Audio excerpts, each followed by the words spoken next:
Alright, Big John. Uh, just a couple things. I'm gonna I'm gonna go ahead and run it through.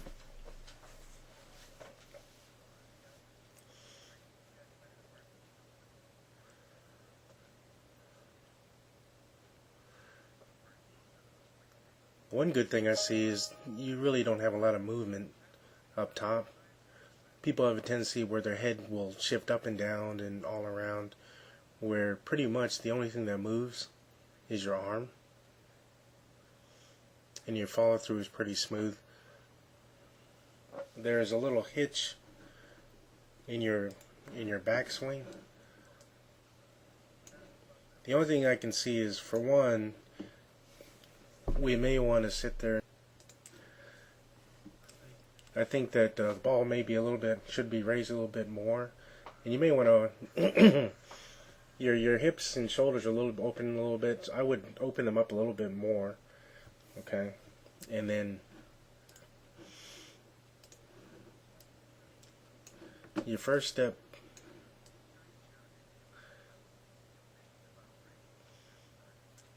One thing that I would do is it would be more of a what they call a crossover step, so that it's a little bit more in front of your back leg.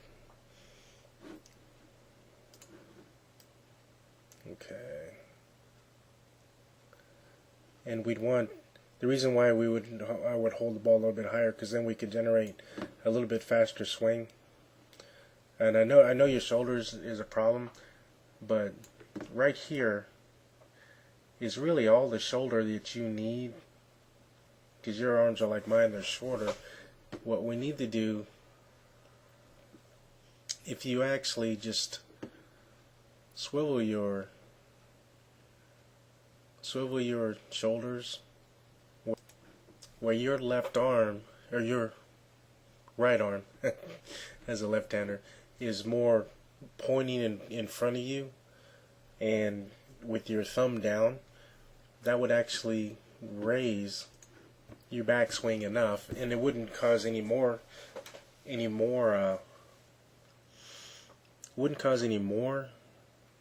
pressure on your shoulder, because you're not really raising it higher.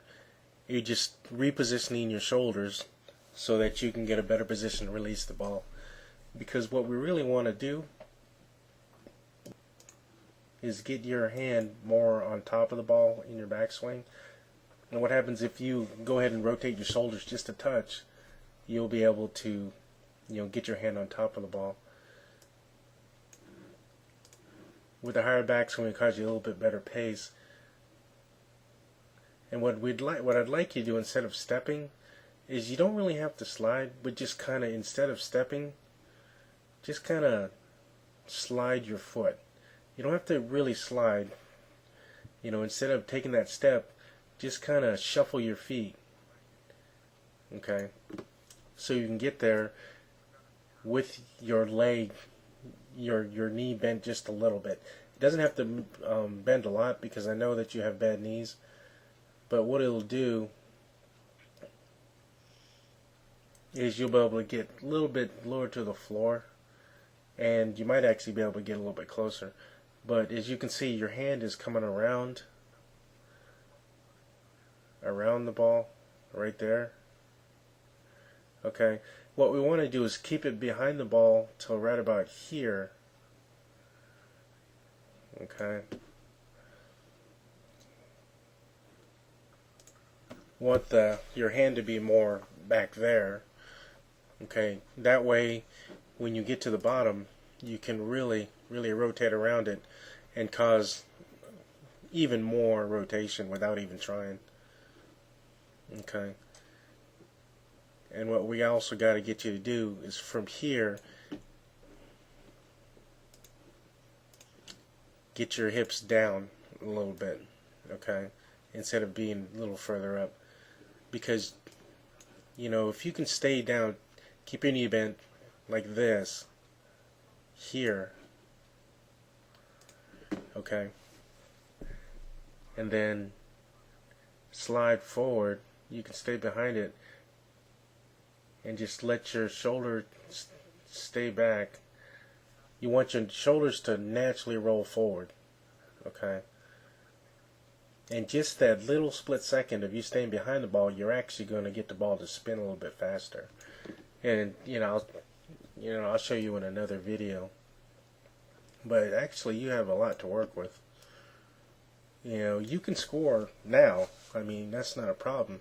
But what I'm talking about is, making the effort more efficient, for one, getting a little bit more rotation so that when you have to really move in, you can actually get the ball to travel away from the pocket and then have it really face up to the pocket nicely and then roll through, and it'll increase your carry. It's just a couple of things I saw. Just wanted you to see. Thanks a lot.